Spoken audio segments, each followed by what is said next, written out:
2012 உலகம் அழிய போகுதுன்னு சொன்னாங்க. அது எப்படின்னு தெரியுமா? டிசம்பர் 21, 2012 அன்னைக்கு உலகம் அழிய போகுதுன்னு பதராலும் நம்பப்படுச்சு. காரணம் மாயா கேலண்டரின் கடைசி நாள். இந்த மாயா கேலண்டர்னா என்ன? மாயா கேலண்டர் ஒரு மிகவும் பழமையான காலக்கணிப்பு முறையில் உருவாக்கப்பட்ட ஒரு கேலண்டர். இது மாயா மக்கள் பயன்படுத்தி வந்திருக்கிறாங்க.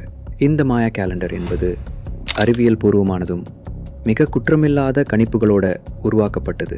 அந்த கேலண்டரில் சுமார் 5125 ஆண்டுகள் நீளம் உள்ள ஒரு பெரிய சுழற்சி சைக்கிள் மாதிரி இருக்கும். அந்த சுழற்சி முடிவடையும் நாள் தான் டிசம்பர் 21, 2012. அந்த நாளுக்கு அப்புறம் உலகமே முடிவடைய போகுதுன்னு எல்லாரும் பயத்தில் மூழ்கினாங்க. பூமிக்கு ஒரு பெரிய விண்கல் வந்து மோத போகுது, பூமி தன்னிச்சையாக சுற்றுறது நிறுத்த போகுதுன்னு பல வதந்தி பரவுச்சு. ஆனால் அந்த நாளில் எதுவுமே நடக்கலை.